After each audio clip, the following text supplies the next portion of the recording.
Gravação. Ótimo. O Márcio também pode colocar o slide, né? Pastor, só um instante que eu estou abrindo aqui, tá? Só um instante. Tranquilo. Hoje a gente começa pelo slide, né? Hoje começa. Então, meus amados, nós estamos estudando as abordagens hermenêuticas e os últimos dois estudos foram relacionados com a interpretação histórico-gramatical. Quero frisar bem aqui, está no Grupo Scaton, aqueles 10 estudos que foram colocados, 2 sobre o cânon, com o pastor Marcos Perim. E o pastor Marcos Perim, ele é presidente da Associação das Igrejas Batistas Regulares do Brasil, vai se reunir em Belém do Pará no mês de junho, na sua assembleia. E ele é da Igreja Batista Regular da Pituba, aqui em Salvador. Então, ele lidera um seminário e tem semanas teológicas realizadas anualmente. E uma delas foi muito boa, aliás, todas são boas, mas essa eu gostei muito, que é a abordagem do cânon. Ele ficou responsável sobre isso, sobre a historicidade, ele é um historiador, sobre a historicidade do cânon.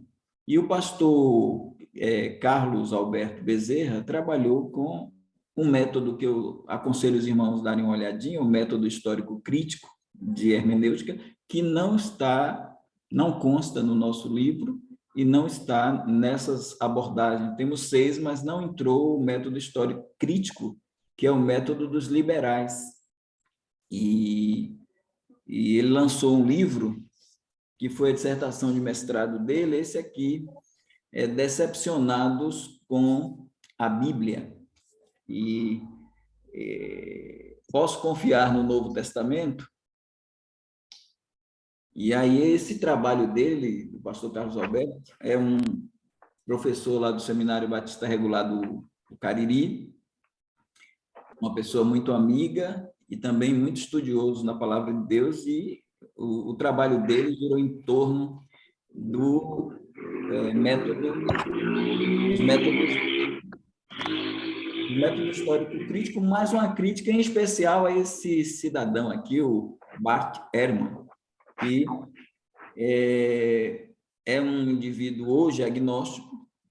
Ele lançou esse livro que ele diz lá, na Avon estava, na época que ele deu o estudo, estava R$ 7,90, né? Bem baratinho, porque é uma popularização da crítica textual. E ele tem esse livro, O que Jesus disse e o que Jesus não disse, e ele tenta pôr em dúvida a palavra de Deus, né? Ele não crê que a Bíblia é a palavra de Deus. Então, ele tem em torno de 40 livros. Aqui é dito que ele é a maior autoridade em Bíblia do mundo. Mas nós vamos, analisando o que o pastor Carlos Alberto traz, tem muita falácia aí nesse processo. O pastor Carlos Alberto, ele tem também um outro livro, que eu recomendo aos irmãos, que é Dízimos e Ofertas, quando a voluntariedade se torna soberania. Muito, mas muito bom esse livro dele também. Esses livros estão na Amazon, irmãos. Aí os irmãos podem adquirir, eu recomendo. Então, dentro desse contexto, a gente entende melhor o método histórico crítico e os manuscritos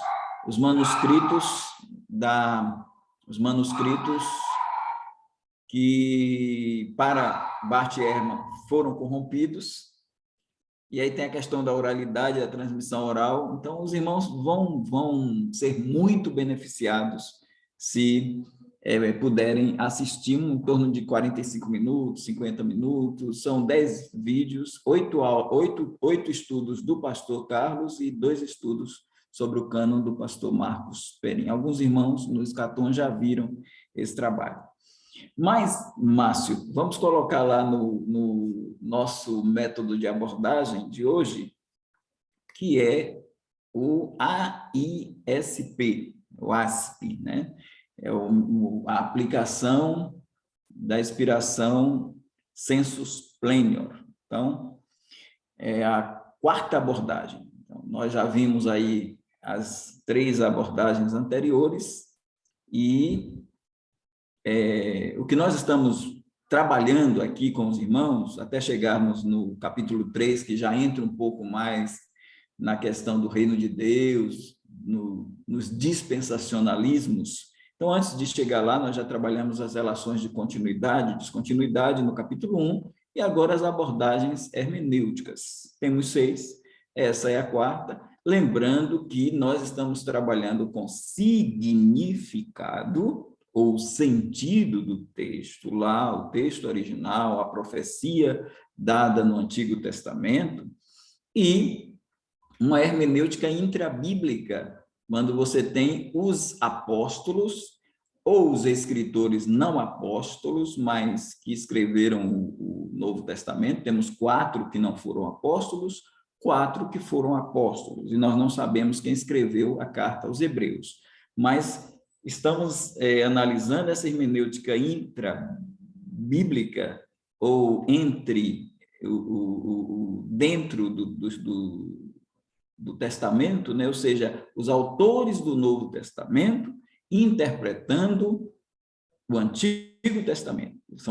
Antes de escreverem o Novo Testamento, eles são escritores do Novo Testamento, mas dentro da escrita deles do Novo Testamento, eles estão citando o Antigo Testamento. Então, eles são também leitores do Antigo Testamento. E nessa condição, nós temos a abordagem número 1 da intenção autoral, que é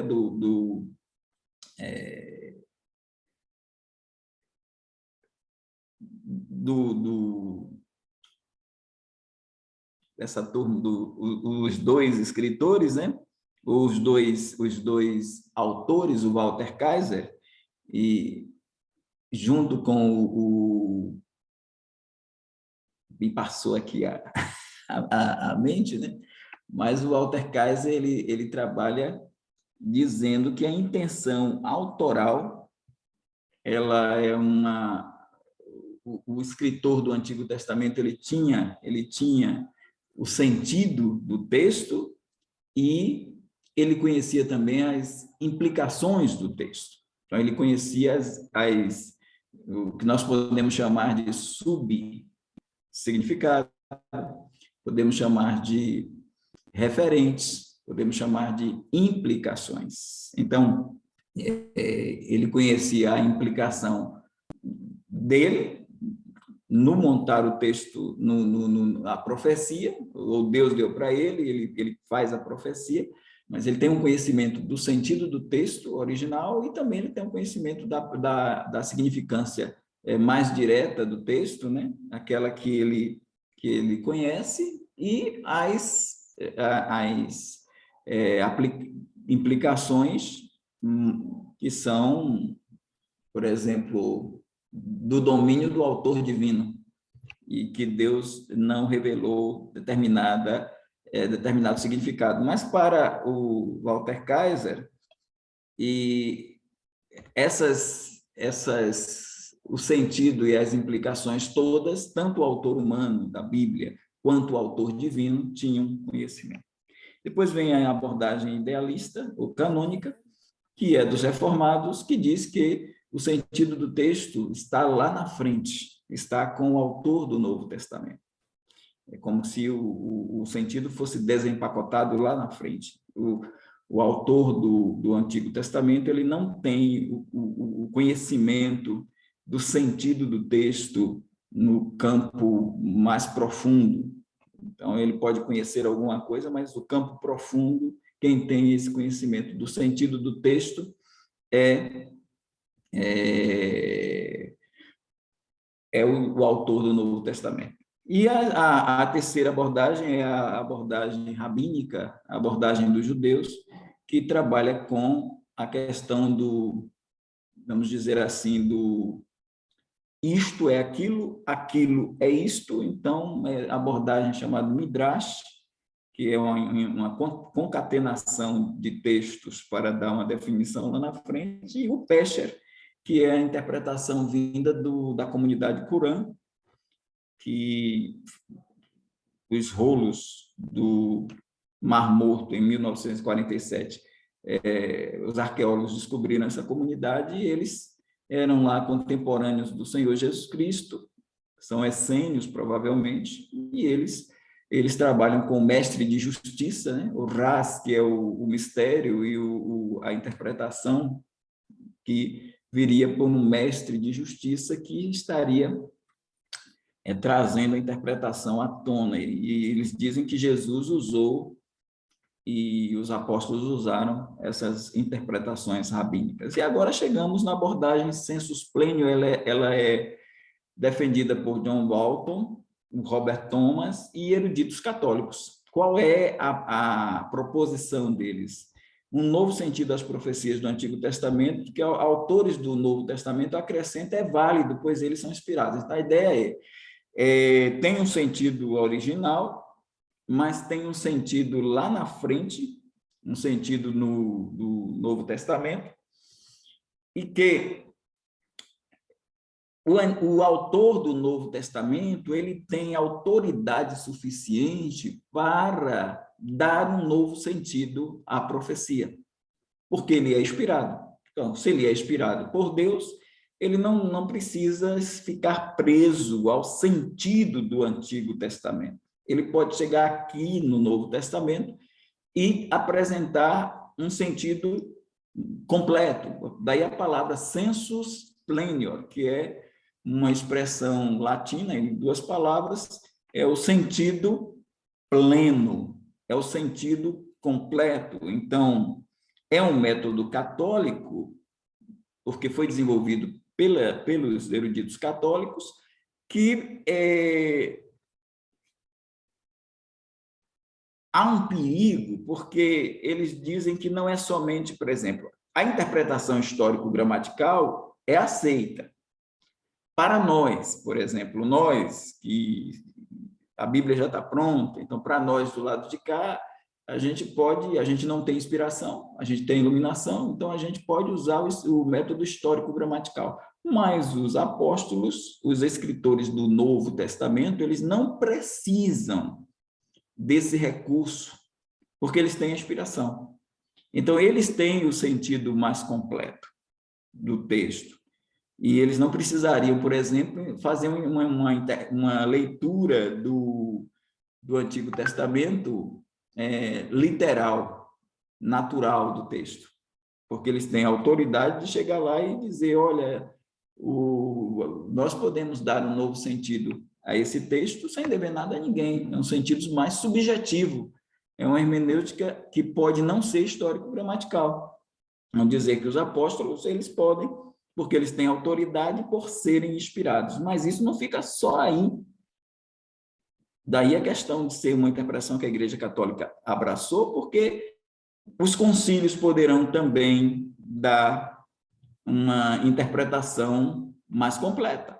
Os pais da Igreja, a expressão que se usa para aqueles escritores do segundo século, aqueles da patrística. Então, você pegar o credo apostólico, o Didaquê e outros escritos que podem ter uma força de interpretação que nós não temos, mas eles têm porque a autoridade pode não ficar só na Bíblia, e é o perigo, né? A autoridade pode não ficar só na Bíblia, a autoridade pode ficar com os pais da igreja e com os concílios. Os concílios determinaram certas coisas, eles têm autoridade porque eles têm esse sensus plenior também. Então, a Igreja Católica trabalhou a Bíblia e a tradição. Nós temos Agostinho, por exemplo, com vários livros que escreveu, um dos mais conhecidos é A Cidade de Deus, né? Ele escreve até dizendo que defendendo, por exemplo, o amilenismo, defendendo que o milênio já estava ocorrendo, porque ele está num momento em que Constantino domina o império, né? E o império passa a ser cristianizado, então a cidade de Deus está na terra. O milênio já está ocorrendo espiritualmente, então, espiritualizando profecias. E aí nós temos esse peso, né? Os escritos de Agostinho também podem ter um sensus plenior, no sentido mais completo de interpretação.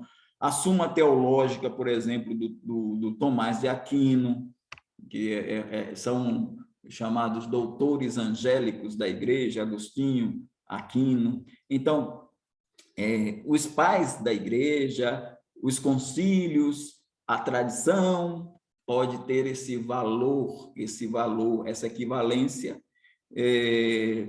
de uma interpretação mais subjetiva das escrituras, né? Então, há dois modos distintos aceitáveis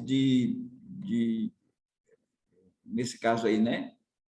Para a interpretação.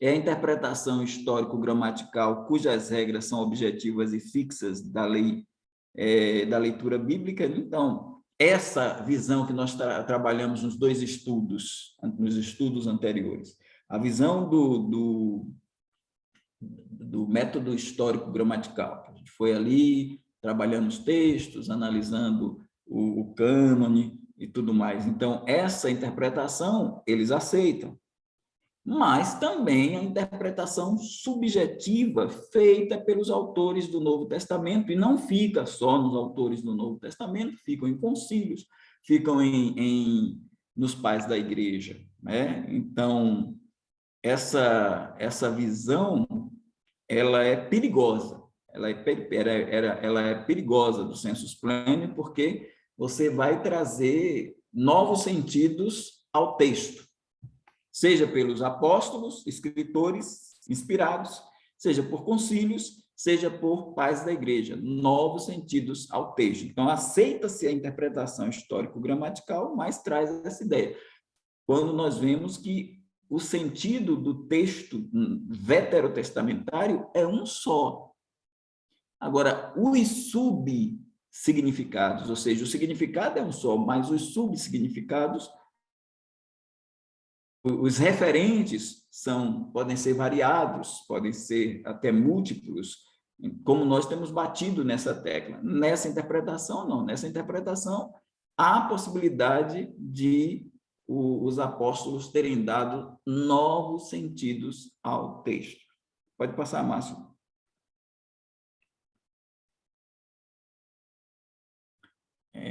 A expressão de Walton é a seguinte: se você tem inspiração, você não precisa da hermenêutica histórico-gramatical. Então, se os apóstolos têm inspiração, eles não precisam usar o método histórico-gramatical. Eles têm liberdade para poder dar um novo sentido à profecia. Se você não tem inspiração, que é o nosso caso, você deve proceder pelas diretrizes conhecidas da hermenêutica. Por exemplo, o método histórico-gramatical. O Tiago Abdala, ele contesta isso. O Tiago Abdala fez o mestrado dele no Seminário Palavra da Vida, e ele analisou essas abordagens. Então, muito do que nós estamos trazendo aqui nos estudos tem a consulta, tem a fala, tem os argumentos do Tiago Abdala. Então, ele diz: relegar os usos que o Novo Testamento faz da revelação anterior, que não apresentam uma interpretação histórico-gramatical clara, ao subjetivismo inspirado, parece uma resposta simplista para um problema realmente complexo. Então, subjetivismo é isso, o indivíduo, por exemplo, Paulo, Pedro, João, Mateus, eles terem essa condição de pegar um texto e não interpretá-lo naturalmente. Ele pode chegar lá e trazer um novo sentido. Agora, a pergunta que fica é: e os seus leitores, né? aqueles a quem eles se dirigiram, o seu primeiro público, será que eles não iriam perceber que o apóstolo está pegando um texto bíblico que tem uma interpretação literal e ele pega aquele texto e traz um novo sentido? Eles não iriam perceber, não iriam questionar? Então, o que nós entendemos é que eles seguiram a interpretação histórico-gramatical do texto, a interpretação literal do texto, e fez a sua explanação, claro, com um progresso da revelação. A revelação está em progresso. Então, quando chega para Filipe, diante do eunuco, falando de Isaías, capítulo 53, quando chega para Paulo, abordando o Salmo 2, versículo 7, ou quando chega para Jesus falando de Salmo 41, 9, e aplicando a ele a Judas, eles não estão ferindo a interpretação histórico-gramatical. Eles estão ampliando esse processo, porque agora eles têm um conhecimento. Então, há uma expansão do conhecimento, do entendimento do texto, mas não há um novo sentido para o texto, né? Pode passar, Márcio.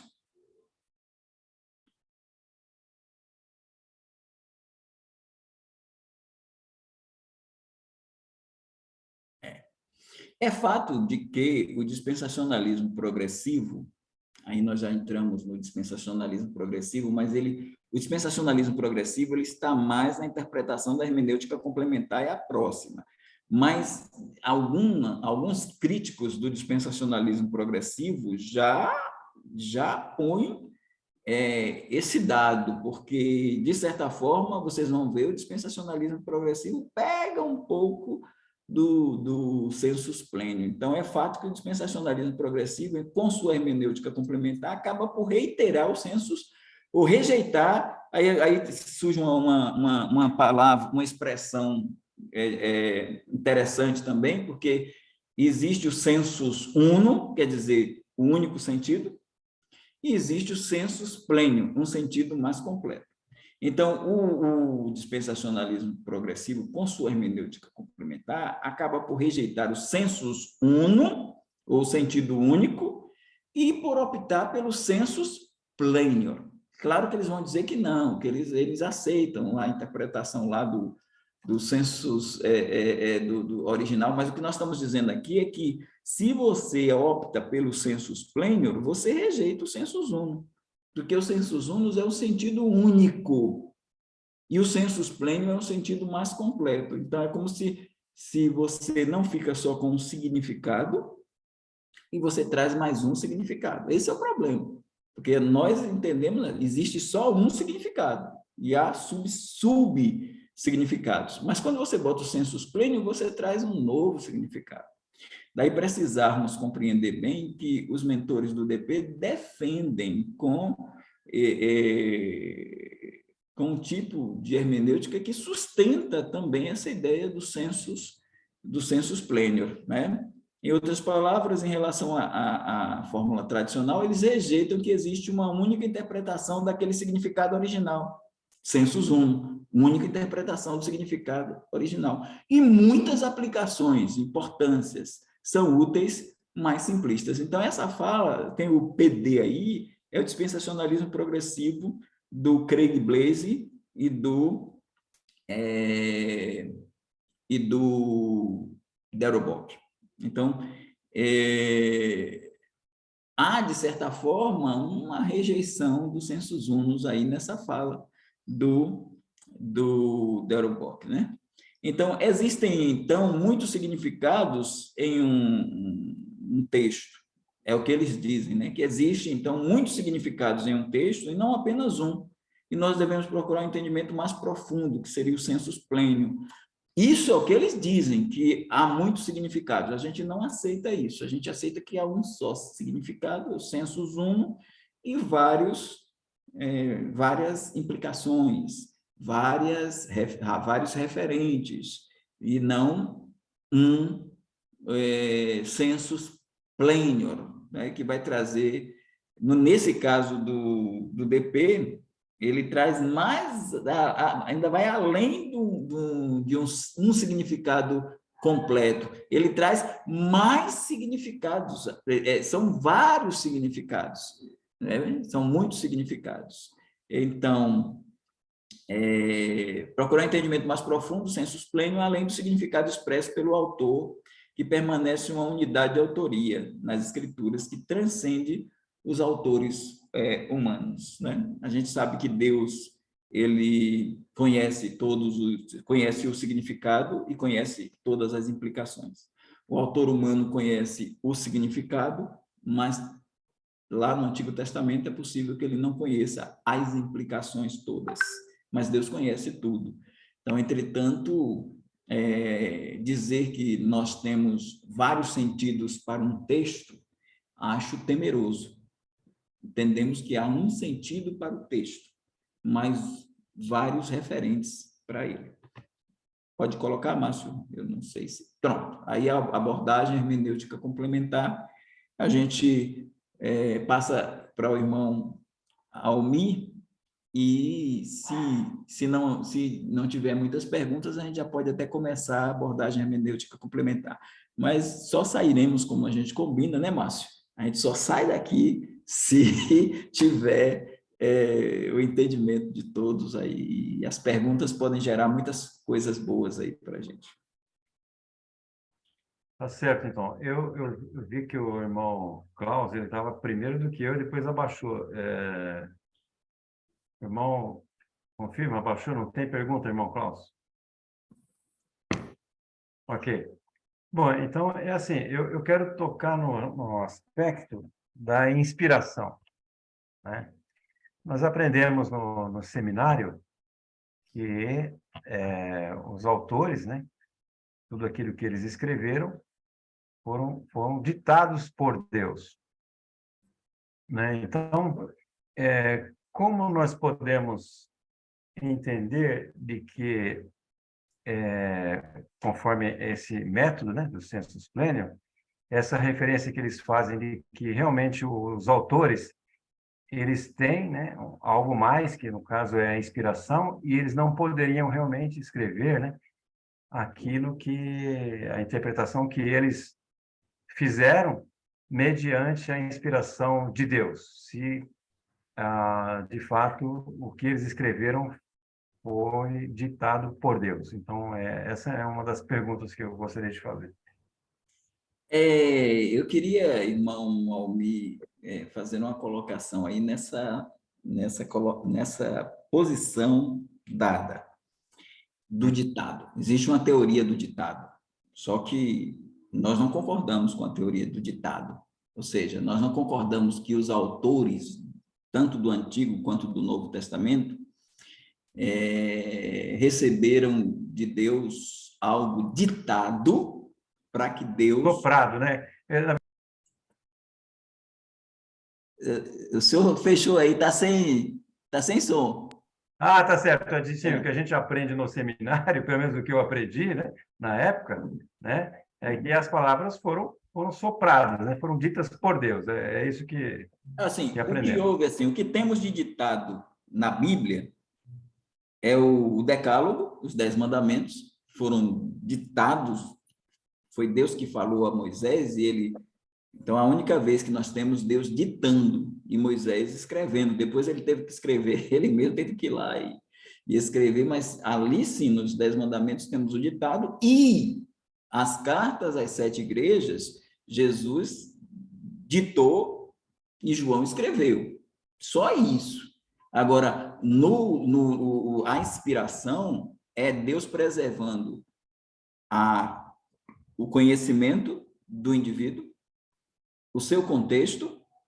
Então, Deus preservou Então, nós acreditamos que a inspiração, ela não vem por um ditado, mas Deus preservou o estilo do escritor, ele usou o seu estilo, o seu conhecimento. Por exemplo, se você vai ver Paulo escrevendo, mesmo que ele tenha ele tenha um amanuense, mas a epístola, o estilo de Paulo é um estilo de alguém que tem uma cultura, um conhecimento mais elevado, como é o caso de Lucas. Isso não altera a questão da inspiração. Lucas é médico, Paulo é um poliglota, um exímio, vamos dizer assim, conhecedor de muitas coisas.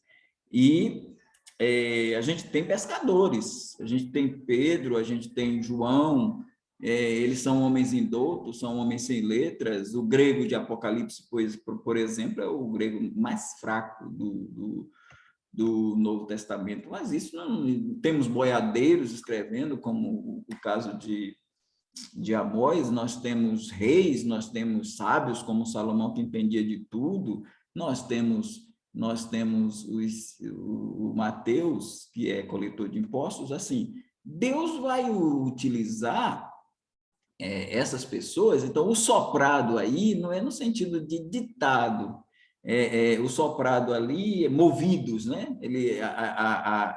Pedro vai usar a expressão, os homens foram movidos pelo Espírito Santo, mas o Espírito Santo não foi um transe, não foi uma... como o Espiritismo faz, né? Chico Xavier. Chico Xavier, uma autopsicografia, né? Psicografar um livro lá e escreveu, e a pessoa em transe. Não, eles escreveram com as suas faculdades mentais conservadas, o estilo de cada um é o estilo de cada um.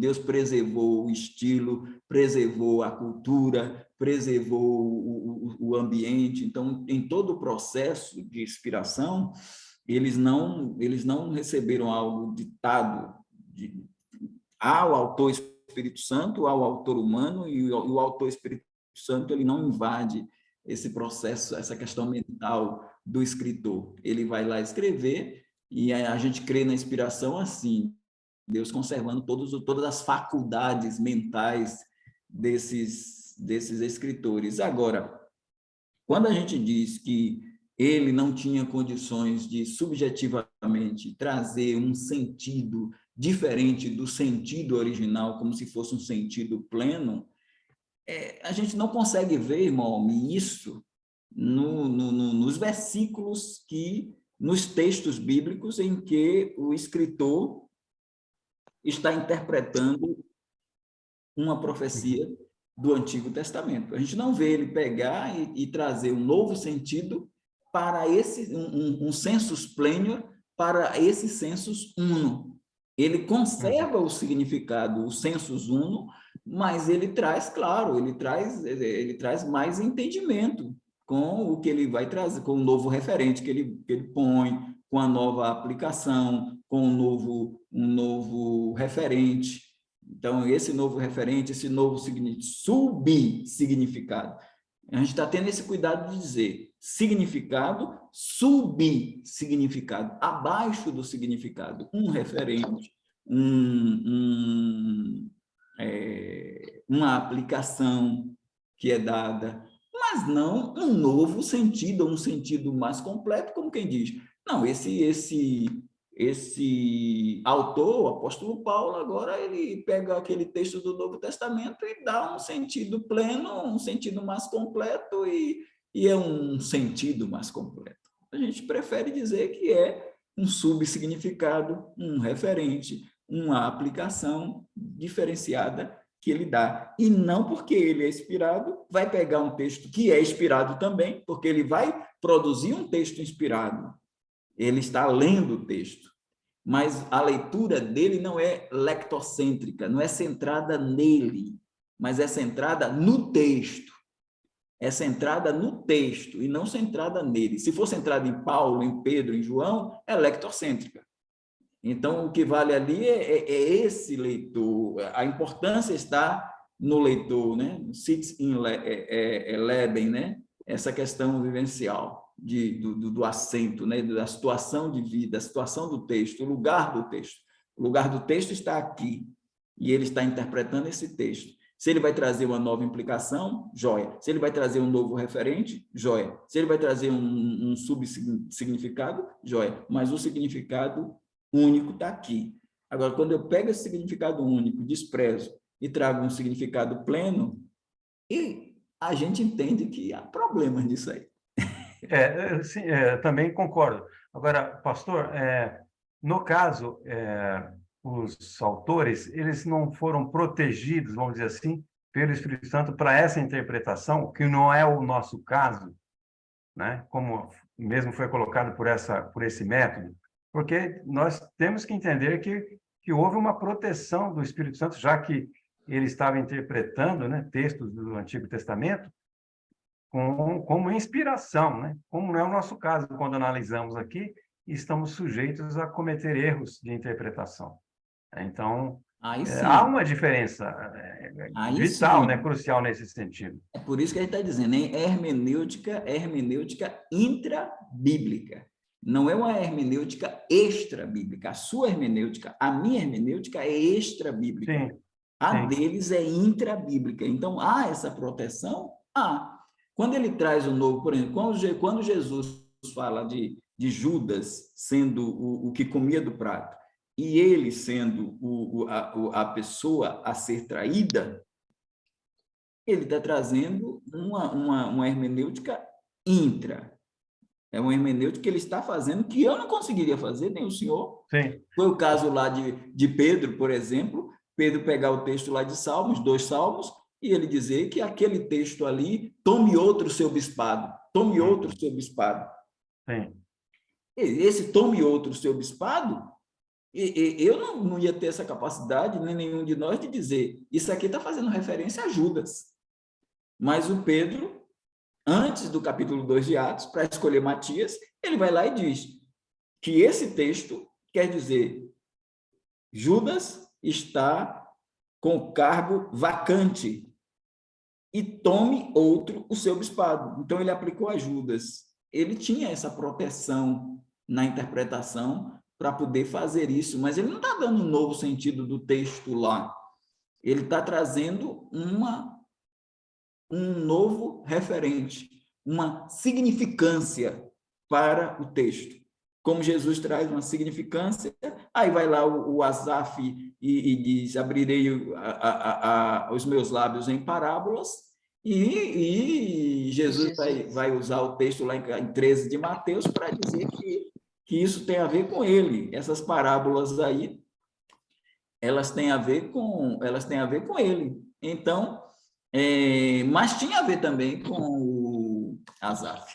Tinha a ver com Asaf e tem a ver com Jesus e o seu ministério da palavra, onde ele usa as parábolas. Mas isso não quer dizer que há um sentido pleno, um sentido completo, não, um sentido mais profundo. Não, isso é uma nova significância. Ela é maior, ela é mais profunda, joia, mas ela é significância. Ela não é significado. Ela não é um novo significado. Ela é uma nova significância. Entendeu? Entendi. Agora, no caso desse método sensus plenior, que eles fazem essa referência de que os autores eles tinham, né, essa proteção e por esta razão eles poderiam interpretar, né, ignorando a questão da interpretação gramatical, né, e somente E eles fazer a dariam um novo exposição porque eles sentido, tinham isso, independente isso, da interpretação histórico-gramatical. certo, Ele está dizendo, não, entendi. Então, ele vai continuar fazendo interpretação histórico-gramatical. certo. Sim, então o conflito basicamente aí desse método seria esse, né, de, olha, vamos esquecer a interpretação gramatical e vamos ficar apenas com a inspiração bíblica, que ele poderia fazer o que ele quisesse com o texto ali, vamos dizer assim, dando outro significado. Deixa a interpretação histórico-gramatical para Almir, para Certo, Klaus, entendi. para Não, entendi, Evaldo, para entendi, Daniel, mas não para os entendi. apóstolos, porque eles, Tá certo, eles, eles estão num grau superior a nós, eles são inspirados, nós somos iluminados. tá Joia, certo, eles são inspirados, nós somos iluminados, mas a inspiração deles não dá-lhes o direito de trazer tá um certo. novo sentido ao texto. Tá certo, tá Eles estão ótimo. dizendo que eles têm condição disso aí. Tá certo, a explicação foi excelente. Agora, como nas aulas passadas, que eu estou voltando a revisar tudo a respeito do cano, vou ter que revisar tudo também a respeito desse método de inspiração bíblica, né? E Então, já estou saia juntando e, material para estudar novamente. e vamos tirar aí essa questão de teoria do ditado, viu? Porque quando você fala ditado, Certo? teoria Sim, do sim, ditado, sim, não. sim, Teoria sim. é a teoria da inspiração chamada de verbal e plenária. Verbal e plenária, que é a que a gente crê. Tem a da equivalência dinâmica também, ela tem alguns probleminhas, mas a gente ainda pode pegar também a equivalência dinâmica, que é a questão do sentido, né? De pegar as palavras e trazer o sentido. A equivalência dinâmica. Pode ser usada em alguns momentos, mas Uhum. o que a gente usa é a inspiração verbal e plenária das escrituras.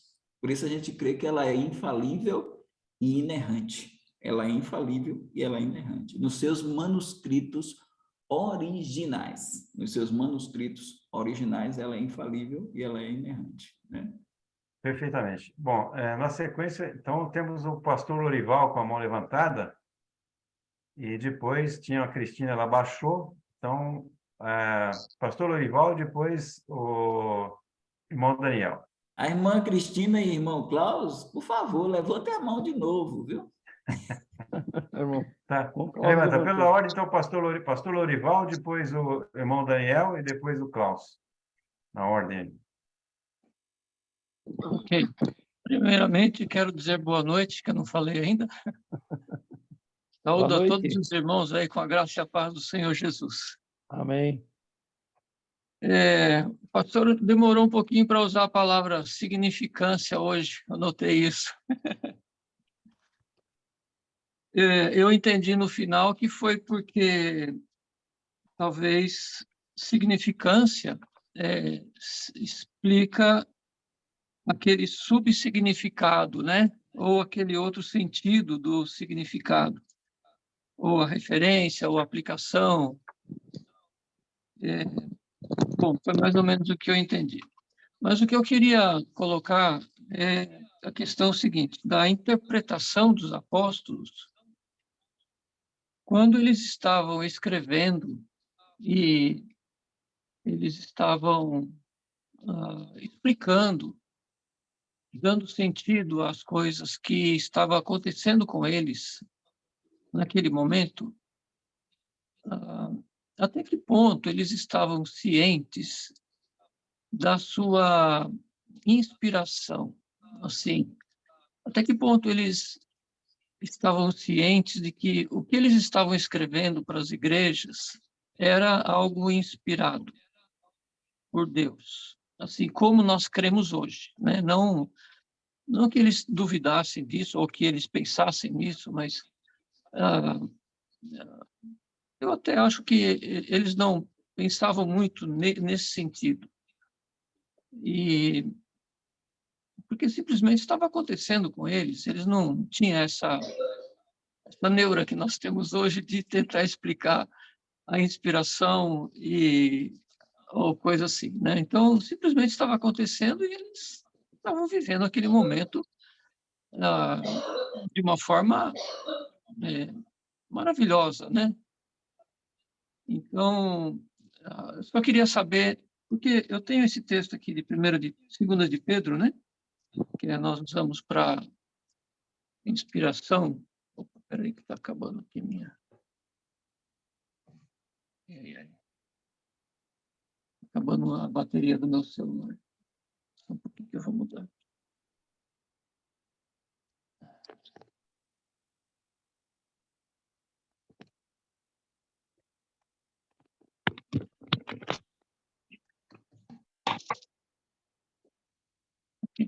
Então, a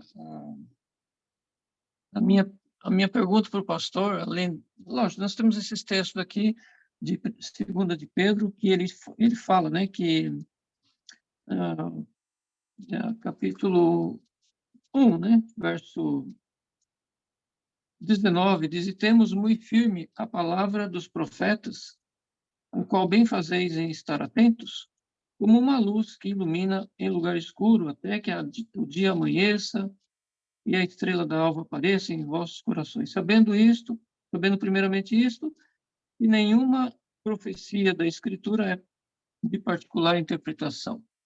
Porque a profecia nunca foi produzida por vontade de homem algum, mas os homens santos de Deus falaram inspirados pelo Espírito Santo. Eu não sei se é só eu que tenho essa impressão, mas parece que ele não está falando dele, se incluindo nessa inspiração, né? Ele está falando dos profetas, da escritura que eles têm ali, da Bíblia que eles têm. Então, eles mesmos, né, assim, não estavam plenamente cientes dessa inspiração. Eu acho até que é aí que está a beleza do mistério de Deus em usar os seus filhos, né, usar os seus santos, os seus homens santos. Muitas vezes nós fazemos coisas que não temos plena ciência do bem que estamos fazendo. Muitas vezes nós dirigimos a palavra, não exatamente sabendo qual é o fruto que estamos colhendo daquilo, mas se fazemos, né, para Deus, para com o próximo, certamente no futuro, né, na glória, nós vamos talvez saber alguma coisa, mas eu vejo mais ou menos isso, assim. E também na mesma carta a Timóteo, né, quando Timóteo fala que toda a escritura é divinamente inspirada e tal, parece que eles não estão totalmente cientes. Eu estou escrevendo isso, inspirado por Deus, e vocês aceitem a minha escritura porque ela vem de Deus, né? E, enfim, não sei se eu estou errado nessa minha impressão. O que o pastor acha?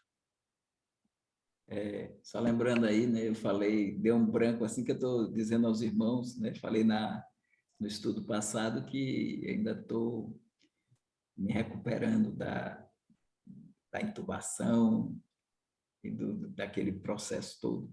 Então, é o Douglas Stewart e o Walter Kaiser, e ficou ali um pouquinho, daqui é da única intenção autoral. Pastor Lorival, olha, quando eu já creio assim, eu creio que eles tinham essa percepção de o que eles estavam escrevendo era do Espírito Santo. Por que eu digo isso?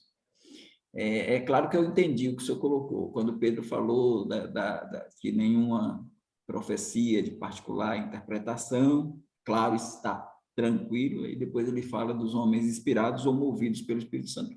Mas nessa mesma carta, ele vai falar dos escritos de Paulo. E ele vai dizer como as outras escrituras. Então, ele tem ciência de que, isso é maravilhoso, que está havendo uma produção diferenciada de escritos. E que essa produção não é algo somente que a igreja vai perceber lá na frente, que é a palavra de Deus. Mas que eles próprios que estavam escrevendo já tinham essa percepção de que ela era a palavra de Deus, porque ele vai dizer, os escritos de Paulo são difíceis de entender, aí ele fala, como as outras escrituras. E aí, quando Paulo diz toda a escritura é inspirada por Deus, ele fala a Timóteo, eu não creio que ele está pensando só no Antigo Testamento. Claro que o que o senhor falou de Pedro, nessa colocação, ele está falando das profecias do Antigo Testamento. Mas quando Paulo diz toda a escritura é inspirada por Deus, e o escritor de Hebreus diz que a palavra de Deus é viva e eficaz, mais penetrante que espada alguma de dois gumes. Aí, quando Paulo chega lá em 1 Coríntios 7, e ele vai dizer, estas coisas digo não eu, mas o Senhor, e depois ele diz não o Senhor, mas eu que estou dando a minha opinião, e lá mais adiante, no mesmo capítulo, ele vai dizer, eu cuido que tenho o Espírito de Deus. Quando ele instrui no capítulo 14 a questão das línguas, que ele está ali em profecia, ele depois faz a proibição, fala em 2 ou 3, no máximo 3, e haja intérprete, e as mulheres não deveriam falar línguas no culto, ele diz lá, as mulheres estejam caladas na igreja, porque não lhes é permitido falar, e depois ele diz, essas coisas vocês têm que aceitar como mandamento de Deus, porque eu cuido do que tenho. Então, ele está colocando como algo de Deus. E lá em Coríntios, ele diz ele usa a expressão que é a palavra de Deus, é a palavra de Deus. Essas palavras que eu estou falando para vocês são palavras de Deus. Então, eles têm essa consciência. Deus revela para eles, quer dizer, eles estão escrevendo, não é a prepotência de um papa que senta na cadeira e quando fala ex cátedra, quando fala da cadeira, ele pronuncia lá as bulas papais, eles pronunciam lá as mudanças, como recentemente um mudou, diz que não está abolido agora o purgatório, o limbo das crianças, ou não existe mais e aí proíbe, diz que não tem mais o inferninho das crianças, não existe mais, né? Então acabou. O Papa pode chegar lá e dar um decreto e dizer isso aqui, ele pode mexer com o céu, ele pode mexer com além-túmulo e dizer agora o purgatório está destruído, não vai ter mais purgatório. A prepotência, a audácia, né? A gente sabe que não existe mesmo, mas ele não pode dizer, porque ele crê que existe. Né? Então, eles acabaram porque tem o limbo dos padres, tem o limbo das crianças, mas porque estavam morrendo muitas crianças e tal, aí vamos botar essas crianças indo direto para o céu, vamos eliminar o limbo das crianças. Então, decretos papais e falas papais mudando a igreja, é isso que entra nessa questão do sensus plenior, porque pais da igreja, concílios, aí daqui a pouco entra essas determinações dos papas querendo alterar, porque eles são inspirados. Então, a gente a gente tem dificuldade porque não fica só nos apóstolos. Pega a inspiração e joga para pais da igreja, para concílios e por aí vai. Então, os apóstolos, os escritores do Novo Testamento, eles estão falando de uma escritura inspirada e agora estão produzindo um outro material inspirado, que é o Novo Testamento. Eles estão produzindo o Novo Testamento, mas é diferente, porque quem produziu o Antigo Testamento não tinha o que eles têm. Eles estão produzindo o Novo Testamento, interpretando o Antigo Testamento. Aí, olha para essas escrituras, quando Pedro fala de Paulo e compara as escrituras, já dá para Pedro já está dizendo, Paulo é um homem inspirado. Eu não creio que ele também não pensasse disso quando ele escreve as suas 2 cartas. Eu creio que ele também estava acreditando que ali era a palavra de Deus. Né? Então, eu não vejo assim como eles não tivessem essa compreensão. Está entendendo, pastor Lorival? Ok, eu estou plenamente convencido.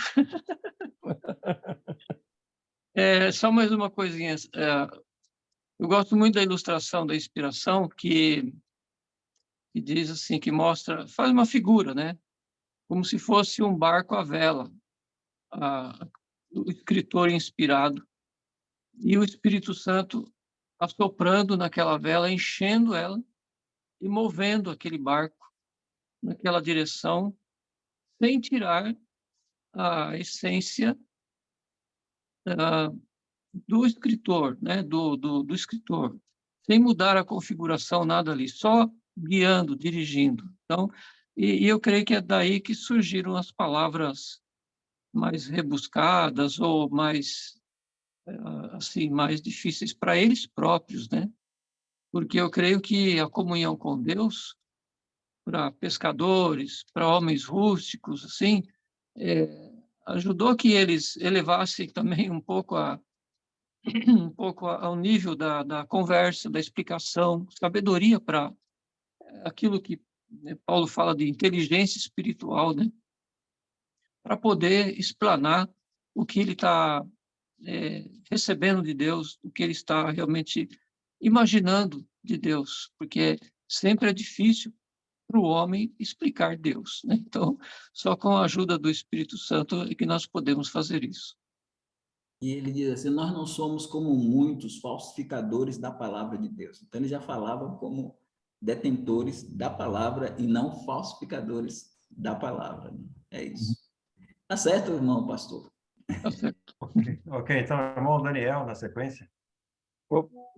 Pastor Evaldo, nós temos 2 versículos aqui em Deuteronômio, que primeiro esse do capítulo 4, né? 4, 1 e 2. Não acrescenteis nada, não tireis nada da palavra que eu vos mando, né? E depois ele vai dizer, tu inculcarás essas palavras na mente dos seus filhos. E eu conheci aqui 3 pastores judeus, né? A gente percebe que a interpretação deles, ela é bastante assim relevante por causa do ensino que eles tiveram. Então, mesmo Pedro, um judeu, o apóstolo Paulo, eles têm uma interpretação do Velho Testamento daquilo que seus pais ensinaram para eles, né? Então, quando eles falam, eu sinto uma certa propriedade nessa parte. Isso corrobora, ajuda nessa questão de que está escrito em Pedro, homens santos inspirados escreveram, né, inspirado pelo Espírito Santo, ou como diz a atualizada, movidos pelo Espírito Santo, né? Esse conhecimento das Escrituras, né? Desde criança, tu inculcarás essas palavras na mente dos seus filhos, né? Por mais ignorante que Pedro possa parecer e a dificuldade de escrever, o conhecimento eles tinham, né? A Torá, o Pentateuco, eles conheciam bem. Isso, como fica para esse versículo de movidos pelo Espírito Santo? Ou não tem relevância? Ou significância, né?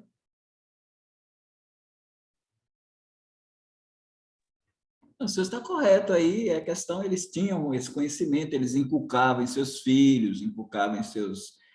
cumpria o que a gente hoje tenta fazer também, né? Mas não, talvez na mesma dimensão deles, né? Que tinham aquela reverência, com essa prática, né? De Deuteronômio. Mas, assim, não há nenhum problema. Eles lá, Moisés escreve o Pentateuco e ele é movido pelo Espírito Santo. Pedro escreve as cartas dele movido pelo Espírito Santo. Então, os homens santos de Deus lá do passado foram movidos pelo Espírito Santo ou inspirados pelo Espírito Santo. E os homens santos de Deus do Novo Testamento foram também, do mesmo jeito, inspirados pelo Espírito Santo.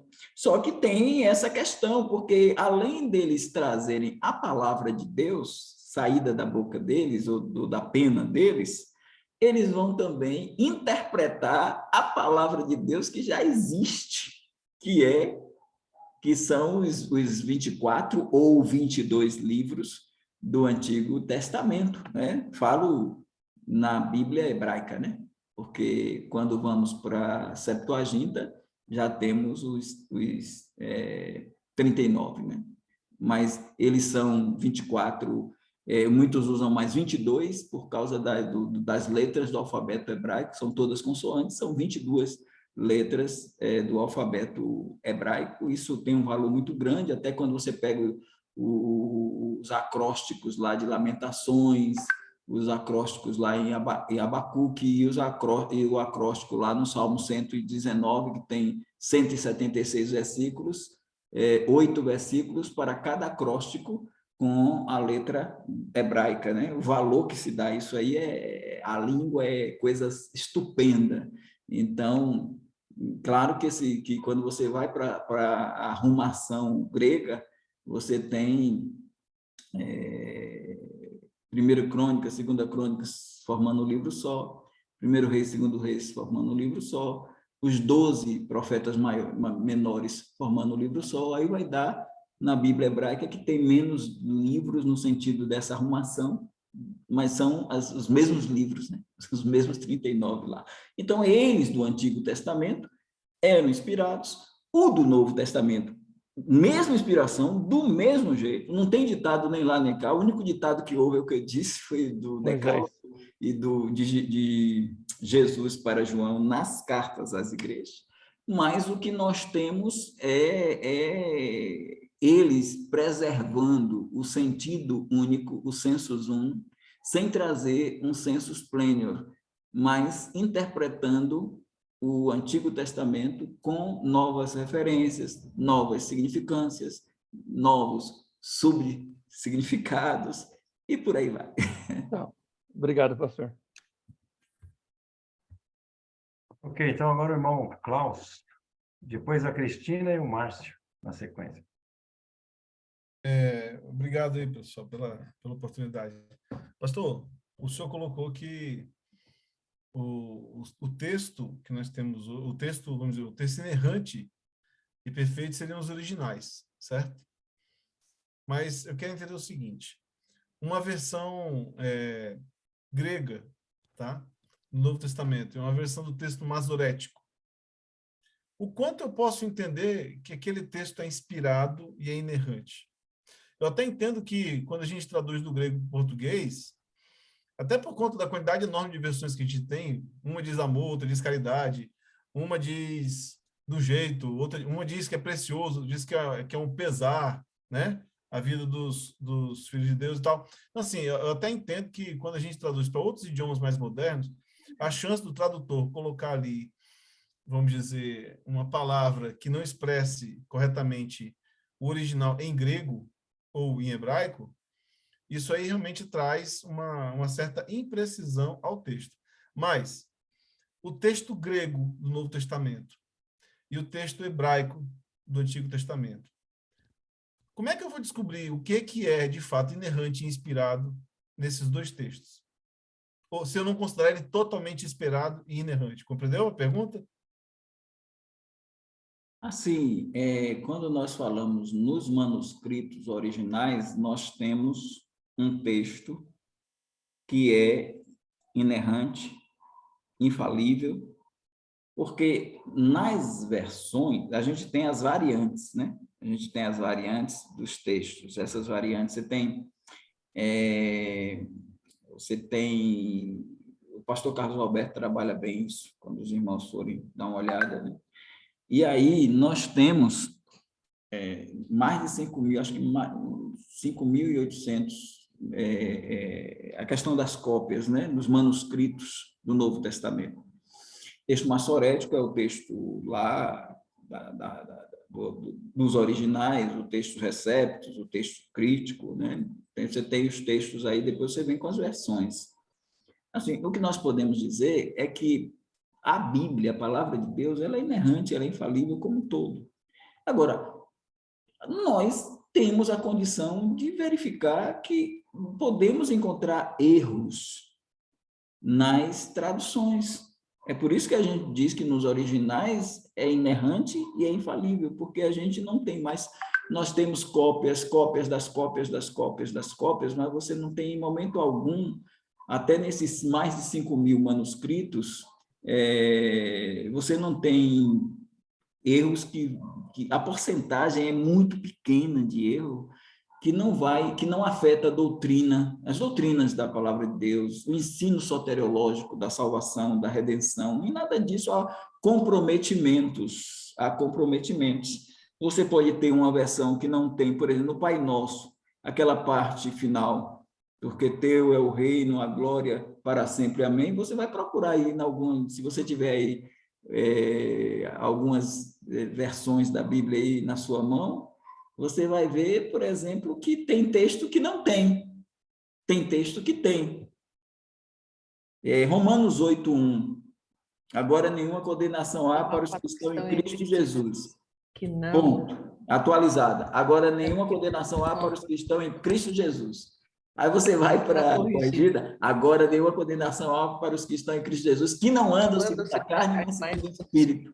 Mas quando você vai na atualizada e vê agora nenhuma condenação há para os que estão em Cristo Jesus, quando você vai para o verso, parece-me que é o 4 ou 3, vai dizer que não andam segundo a carne, mas segundo, está entendendo? Caridade e amor é a mesma coisa. Agora, como nós temos hoje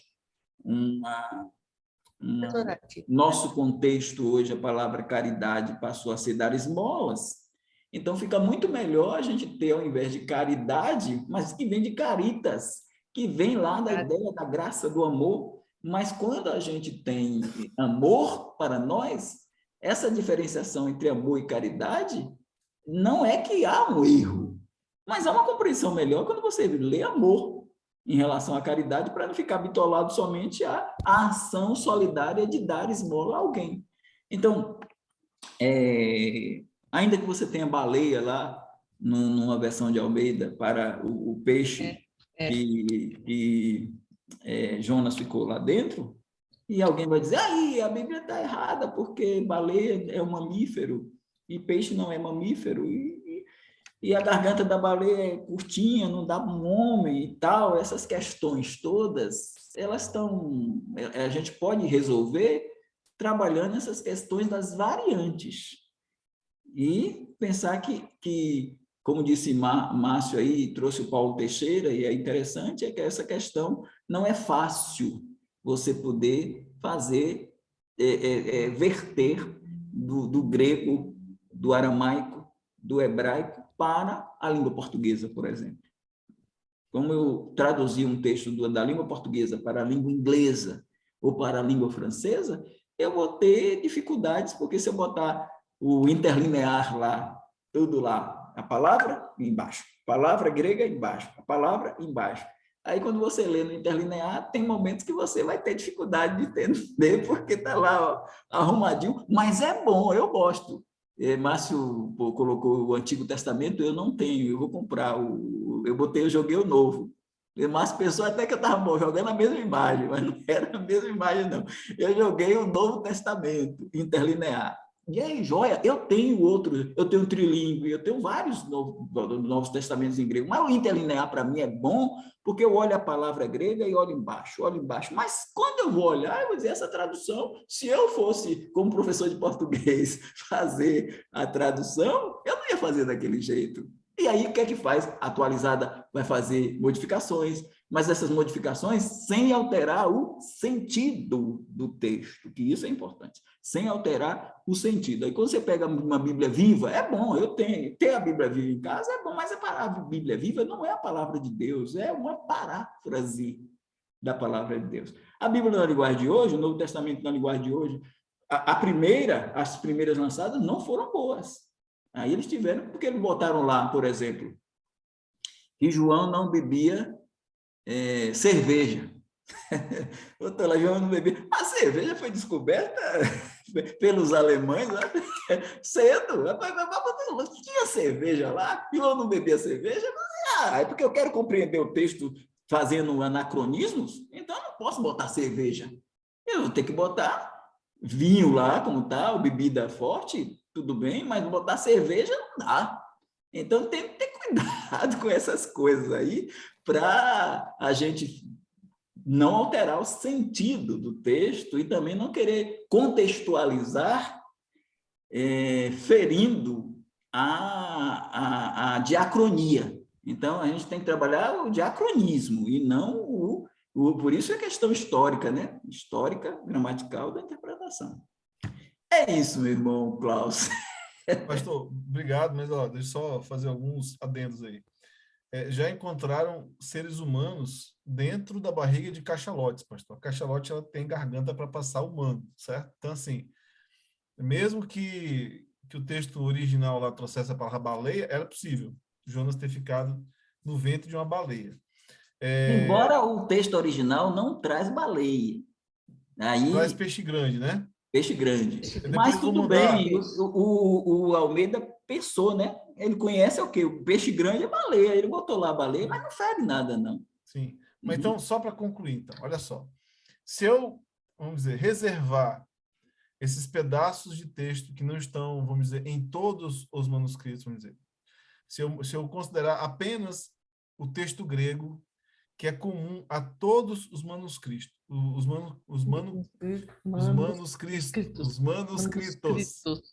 certo? vou considerar o texto grego que é comum a todos. E se eu considerar o texto hebraico, vamos dizer, levando em consideração a questão do idioma, no que se refere, por exemplo, a classificações, certo? Porque quando ele, vamos dizer, fala de um animal, por exemplo, ele coloca o coelho na lista dos ruminantes, e a gente sabe que coelho rumina.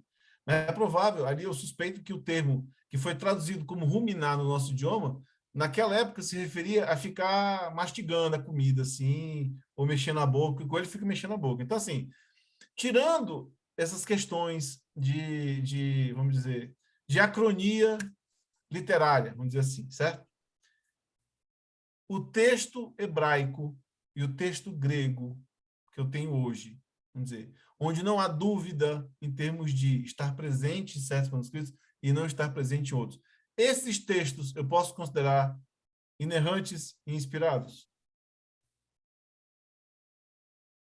Pode sim, pode considerar. A questão é a seguinte, por exemplo, eu tenho esse Novo Testamento aqui, é um Novo Testamento chamado de grego analítico. Esse Novo Testamento, que vem de Westcott e Hort, esse Novo Testamento é o Novo Testamento crítico. E a gente tem o Novo Testamento Receptus, que é o do holandês lá, Erasmo, Desidério Erasmo, ou Erasmo de Roterdã. A gente tem as diferenças que vão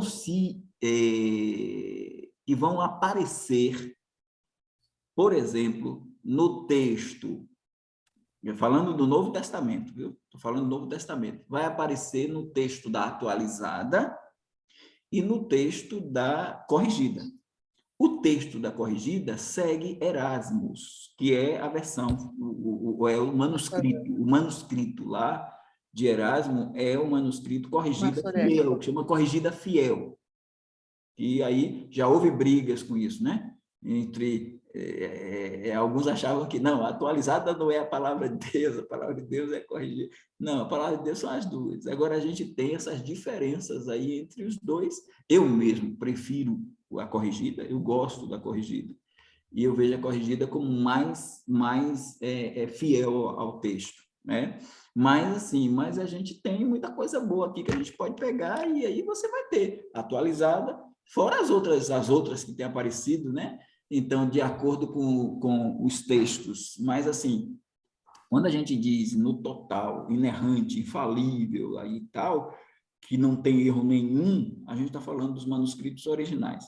Agora, se eu tenho a palavra de Deus hoje com essas questões que o Klaus colocou, eu não tenho medo de dizer, temos a palavra de Deus, a Bíblia Sagrada, inerrante, infalível em nossas mãos, sem problema nenhum, porque as pequenas coisas que tem de falhas, elas não são suficientes para se sustentar uma ideia de um Bart Ehrman, que tenta desfazer na palavra de Deus, dizendo até que os copistas eram analfabetos, que os escribas eram analfabetos, e algo que vai de encontro, porque Joséfo é daquela época e comenta de escribas que não eram analfabetos. Então, eles fazem de tudo para tentar incriminar a Bíblia. Agora, pega o Platão, que escreve sobre Sócrates, e não põe em dúvida, por exemplo, a existência de Sócrates, porque eles tentam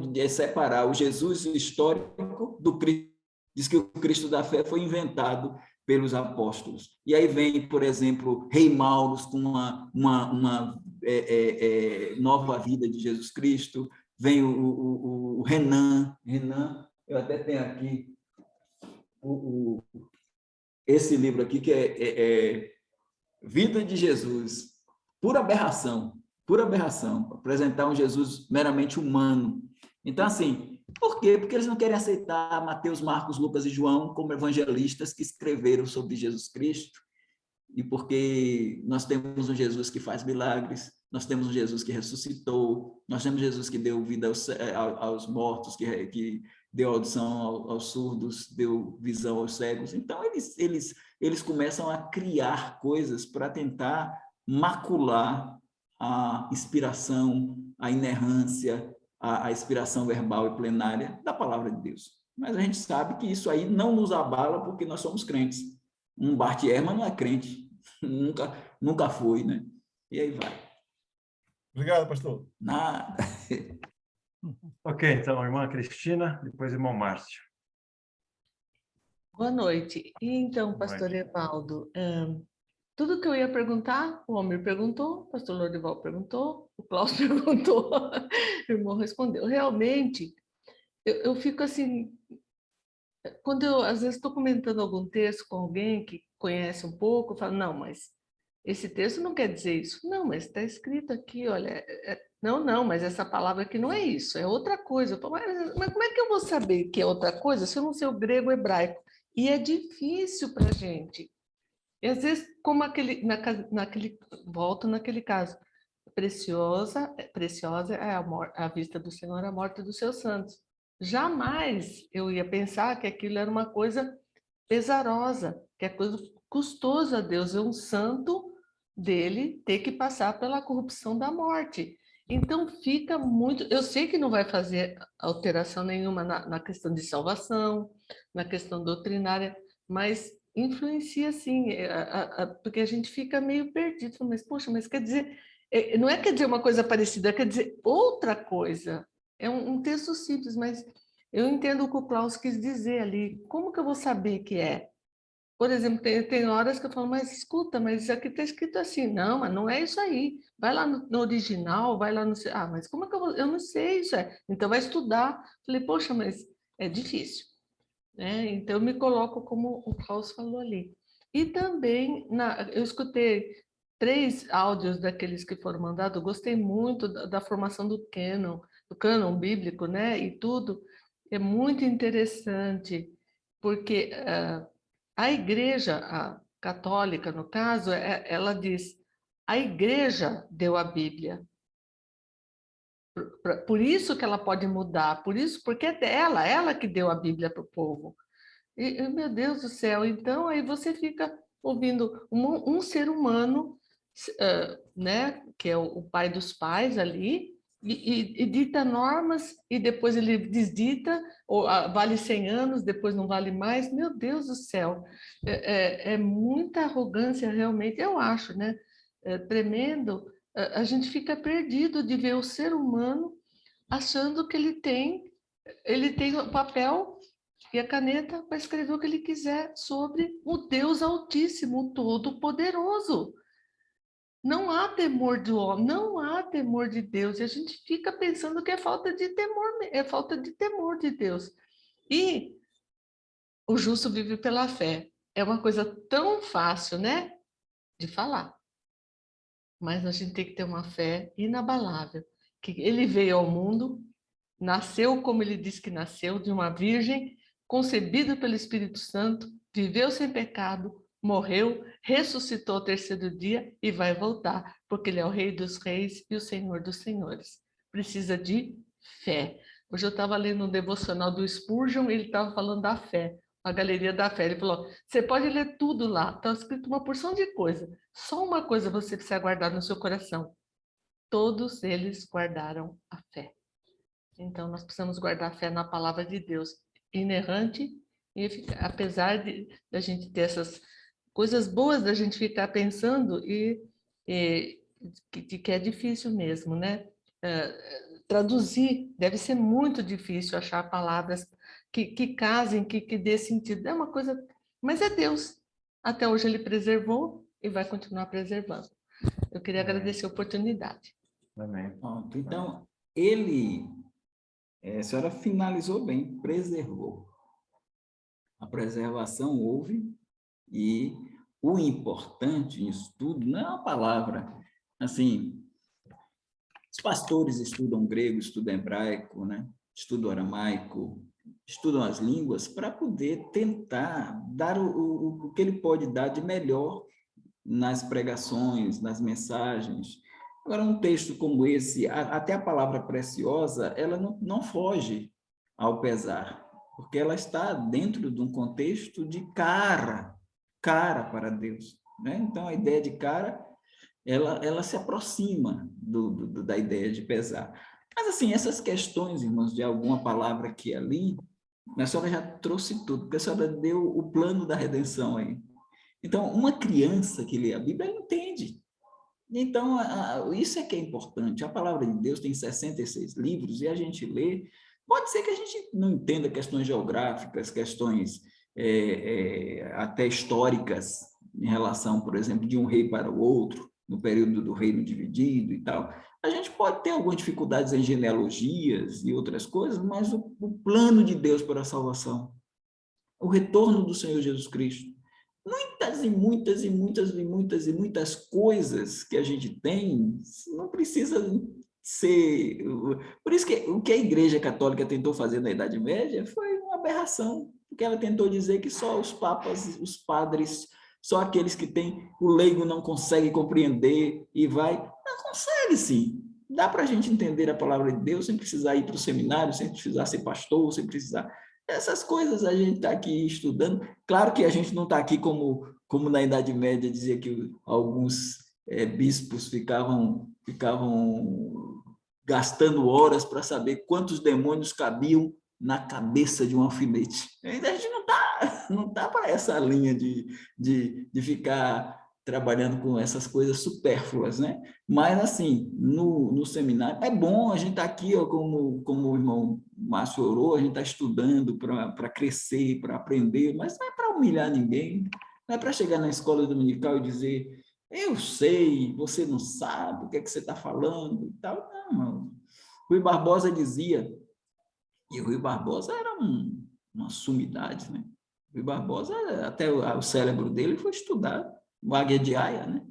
O Águia de Aia.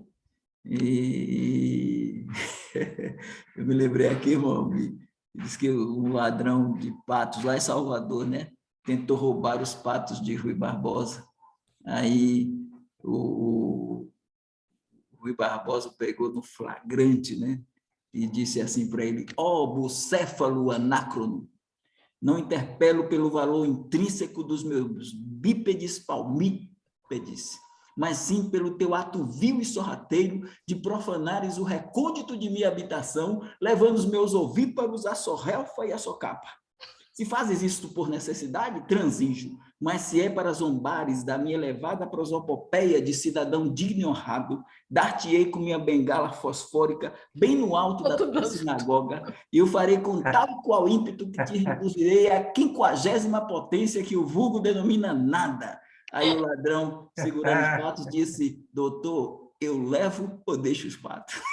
Então, assim, a gente não precisa ter essa compreensão Rui Barbosiana para entender a Bíblia, não. E ele disse, eu prefiro debater com os mais sábios da terra do que debater Bíblia com carroceiro crente. Então, carroceiro crente sabe. E Jesus disse, graças te dou, Pai, que ocultaste essas coisas aos sábios e entendidos, e exondolaste os pequeninos. E ele revelou para nós, irmão. Então, uma pessoa semi-analfabeta, como Moody, que o povo criticava Moody porque não tinha um linguajar erudito, e muita gente, irmãos, que não tem nem... Eu conheço gente que aprendeu a ler a Bíblia, aprendeu a ler lendo a Bíblia, e eu conheci um pregador que eu me converti com ele. Ele aprendeu a ler a Bíblia, ele não sabia ler, e aprendeu lendo a Bíblia, e pregou o Evangelho, e pense numa linguagem alta, porque lia a Bíblia. E aí usar determinados termos que ninguém nem conhece. O mundo lá sabe o que é filho da luz, os hebraísmos, filho da luz, filho da desobediência, filho... Isso tudo é hebraísmo. E eles não... Quem não é crente nem sabe o que é filho da luz, filho da desobediência, filho essas expressões aí. Tá bom? Só mais uma coisinha, ó, não fala nem o nome de livro mais, que o pastor Edivaldo tem todos. Tudo que a gente falar, a estante dele lá, tem esse aqui. Olha, vou procurar um que o irmão não tem. Tá? Eu disse na estante que eu não tenho, que o Márcio citou, eu vou tentar comprar junto com o Márcio aí. Olha lá. Tudo que a gente fala, ele puxa um livro ali. Obrigado, pastor. Ok, então, irmão Márcio, agora tem a palavra sua, irmão. Márcio, está desligado, Márcio. Vai ser rápido. O livro que a gente está falando é Sou Cristão Apesar da Igreja, né, de Philip Yancey. Tem sido maravilhoso estudar esse livro. A minha observação é, eu levantei a mão quando estavam discutindo aí sobre ah, Pedro, se ele sabia se Paulo era inspirado, se não era inspirado, e o pastor colocou aí vários textos, e eu me lembrei, né, até porque aqui é o grupo de escatologia, e eu tenho lido com bastante afinco tanto Apocalipse quanto Daniel e alguns outros profetas, de Daniel 9, onde ele coloca que ele estava estudando sobre o profeta Isaías, e ele entendeu os 70 anos. Então, assim, quando a gente fala de inspiração, eu sou muito cético com relação à psicografia. Eu acredito que Deus revela e inspira através da experiência, através da história, através do conhecimento, através de tudo que aconteceu. Então, se você pega o livro de Jó, Jó é uma história contada. Se você pega Paulo no livro de Atos, Atos é história contínua. Então, é o registro do ponto de vista da pessoa que escreveu, né? Então, para mim, a inspiração é algo que passa por este caminho, no sentido de que não tem ninguém soprando no ouvido, mas o caminho que Deus fez aquela pessoa percorrer, quando ele transcreve aquilo de modo verdadeiro, isso já é a inspiração necessária, né? E isso não estou falando dos evangelhos, que os evangelhos, no meu entendimento, foi a experiência de vida lado a lado com Jesus e as memórias que os discípulos tinham, e eles registraram aquilo do jeito que eles lembravam, e colocando a linguagem pela qual eles estavam preparados. Então, Mateus falou para o judeu como um judeu. João falou com muito mais ternura e amor, porque o objetivo dele era outro, né? Então, assim, baseado no destinatário e na experiência do indivíduo, é que a carta foi escrita daquela maneira. Então, a gente tem algumas histórias narradas com um pouco de diferença, mas que, na verdade, o sentido e o efeito é sempre o mesmo, né? E, para encerrar, eu queria falar um pouquinho, bem rápido, sobre a minha interpretação, ou o meu entendimento sobre a palavra, né? O pastor Rafael, quando mandou aqueles textos semana passada, e o Fernando registrou rapidinho, ele colocou que é característica do fundamentalista, né? São os fundamentos da fé. Ele listou 6 itens. E eu tenho certeza que, se eu perguntar para um católico, para alguém da Assembleia, ou da Universal, ou da minha igreja, esses itens, eles são crença dessas pessoas. E eu fiz essa experiência e eu tive a mesma resposta, que é o nascimento virginal de Jesus, inerrância das Escrituras, segunda volta de Cristo corporalmente, divindade de Cristo, morte expiatória de Cristo e ressurreição de Cristo.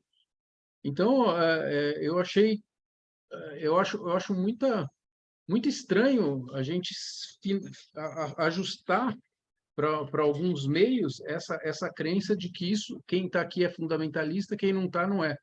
Quando, num geral, se você perguntar para os não estudiosos, né, o cara que não fez o seminário, de qualquer uma dessas igrejas que eu falei, mesmo da católica, eles vão concordar com isso daqui. Então, é só um alerta ou uma interpretação que eu tenho de que a gente está estudando coisas de alto nível, né?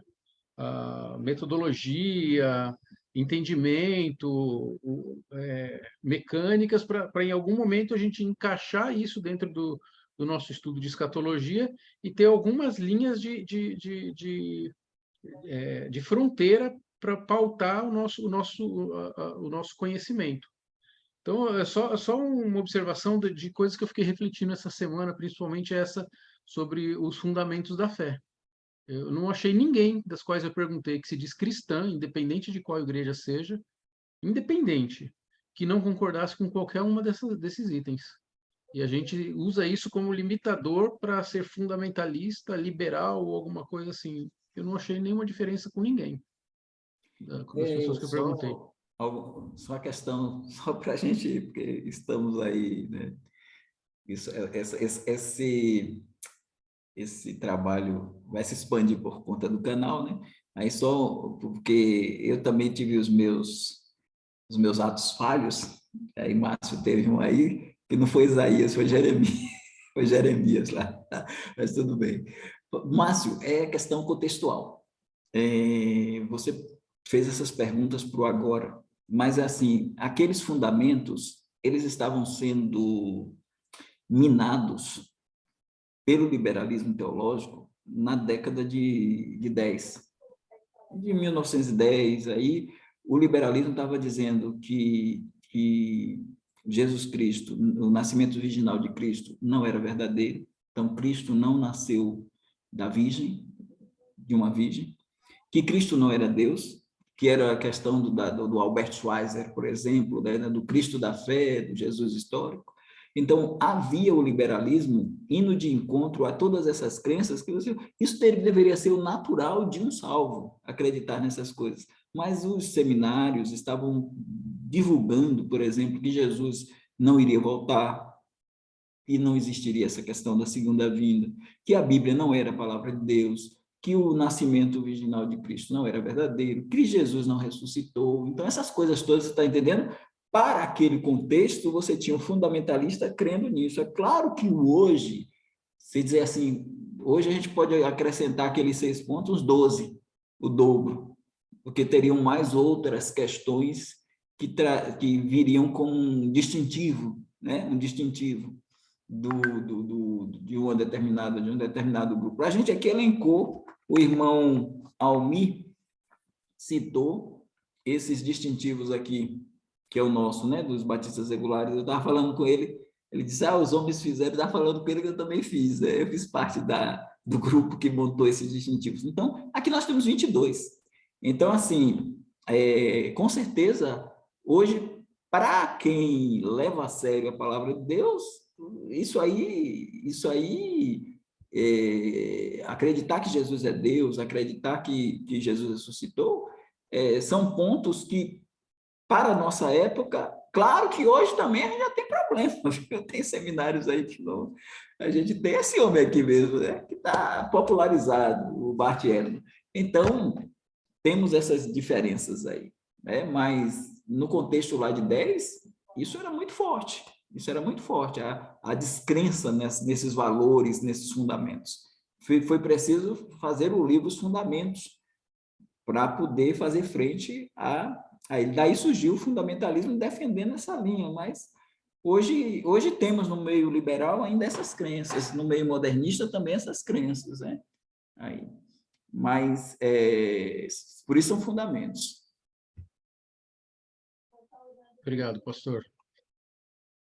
Ok, então, pela ordem seria eu, mas eu vou pular minha vez, como eu já perguntei, vou segurar minha pergunta aqui, e aí eu teria na ordem pastor Lorival e o Osamar.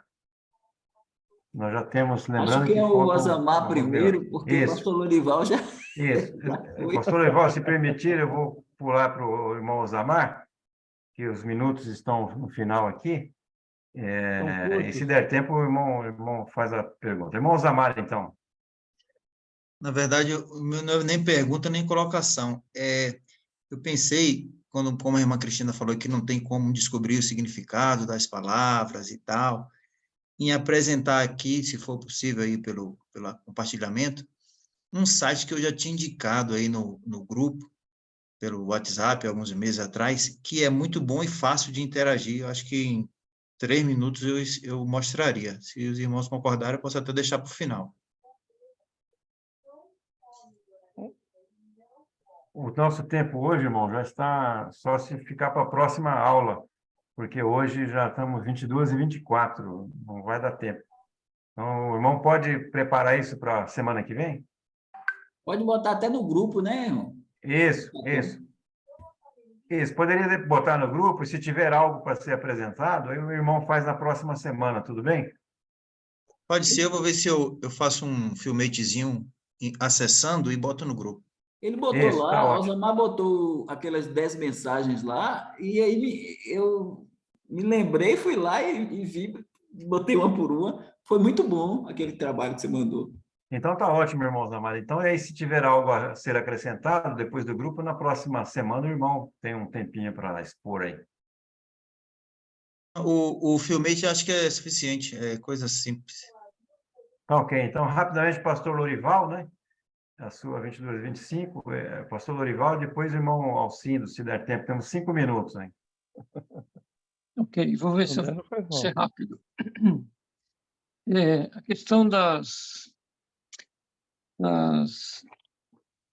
traduções, né? Eu resolvi na minha vida da seguinte maneira: a minha versão preferida é a corrigida fiel. Eu, é, eu tenho o princípio que cada tradução ela é fiel ao seu original. Então, você não pode confrontar atualizada e corrigida, porque a atualizada é fiel ao seu texto original e a corrigida é fiel ao seu texto original. O que acontece é que a atualizada faz parte desses achados do Mar Morto, dessa coletânea, né? E por conta da modernidade, da atualidade, da influência dos americanos, especialmente, essa coletânea tem muito mais apoio literário. Por exemplo, eu tenho do material original, eu tenho o Novo Testamento em grego, né, corrigida, fiel, e eu tenho o texto, né, ah, como é que chama lá, do Erasmo, né, pastor? É o Não, esse Erasmo aí é o crítico, Alan, né? É do o texto Oscar, crítico e o é o crítico. texto e o do Alan Nestlé, né? Uhum. Só que, por exemplo, enquanto eu tenho só o texto original da corrigida e a minha Bíblia e outras Bíblias corrigidas, eu tenho para o texto do Alan Nestlé, tenho o Novo Testamento e tenho mais uma série ali de 10 ou 11 livros de apoio, né? Para poder pesquisar isso. Então, o que eu faço? Eu uso a minha Bíblia na corrigida fiel e, quando eu quero confrontar, eu vou nos outros. Se não tá batendo, eu evito, né? E vou por uma linha que concorde, originalmente. Porque se a gente for ficar questionando, essa tradução é certa, essa versão é errada, você não vai achar um fio de meada que você possa seguir, né? Então, eu aprendi isso, porque, por exemplo, a questão de Romanos 8:1, né? O próprio texto já resolve, porque era muito comum os copistas, na época, fazerem seus comentários ali, mas eles não podiam colocar aquilo no texto. Mas, de repente, apareceu alguma coisa ali. E tanto é que no versículo 4, como o pastor Evaldo já explicou, né, a afirmação se repete. Porque, na verdade, se você for pensar no versículo 1 do capítulo 8, vai falar: nenhuma condenação há para os que estão em Cristo Jesus, que não andam segundo a carne, mas segundo o Espírito. Isso vai contra Romanos 5:1, né? Ah, que justificados mediante a fé temos paz com Deus, né? Quer dizer, ou você é justificado mediante a fé, ou você, então, tem que ser justificado mediante a carne, segundo a carne. Então, o próprio texto não permite que essa segunda parte do versículo 1 do capítulo 8 seja aceita, né? Então, tem coisas que você precisa descansar, que também houve erros humanos ali nas traduções, né? Nas traduções, especialmente. Então, para mim é isso. Eu creio que a palavra de Deus é inerrante, foi inspirada plenamente, ela é a palavra de Deus, né? E eu não permito que uma questão ou outra me demova da fé, porque seria 1 contra 1 milhão de argumentos a favor, né, da palavra de Deus. Então, eu creio assim. E quanto ao elevar da cultura, para mim isso é uma coisa óbvia. O meu sogro também aprendeu a ler na Bíblia. Ele não sabia ler. Ele aprendeu a ler na Bíblia e ele foi jubilado na Igreja Assembleia. E uma certa vez, quando eu estava com ele no carro, já depois de alguns AVCs e tal, cuidando dele, eu perguntei para ele, olha, ele teve diversos AITs e ele estava já debilitado, né, com AVC e tudo, e eu ajudando ele ali. Perguntei para ele, seu Paulino, está tudo bem aí com o senhor? Ele falou, está agradabilíssimo. Ou seja, era uma palavra muito rebuscada para o cotidiano dele, né? Então, realmente, eu creio que a palavra de Deus ela nos eleva ao nível da nossa cultura, da nossa inteligência, porque a palavra de Deus ela é assim, ela é realmente maravilhosa. Ela nos ensina, né? Como Paulo fala a Timóteo, ela é muito proveitosa para a nossa cultura, nosso conhecimento, enfim. Era isso que eu queria contribuir aí com essa parte. Amém. Ok, então, irmãos. É Então, interessante, Paulo, semana que vem. só rapidinho, é interessante que o senhor falou isso, né? Então, Paulo vai dizer, desde a tua meninice sabes as sagradas letras. Ele chamou as letras da Bíblia de sagradas. Isso é uma prova muito boa de que ela é inerrante e infalível. Amém. muito bem. A minha pergunta vai ficar para a semana que vem, do irmão Daniel também, A minha também. né? Mas foi excelente. A palavra é tão excepcional que nós ficaríamos aqui até amanhã, né? Teríamos tempo aí para ficar aí bastante E conversando, mas finalmente, nós... irmão, hoje a gente pode dizer ao irmão Márcio, passamos dos slides. Graças a Deus. É isso Agora, aí. próximo é Passamos a mais um ponto. quinta. A quinta É. abordagem. Tá certo, então. Então, era isso, irmãos. Obrigado pela participação de todos. Vamos finalizar. Era o pastor Gilson que estaria orando, ele não está. Vamos pedir ao irmão Hélio, que falou muito hoje, irmão. A palavra é sua para orar e despedir aí o nosso Para grupo a em oração. gravação? Já parou a gravação?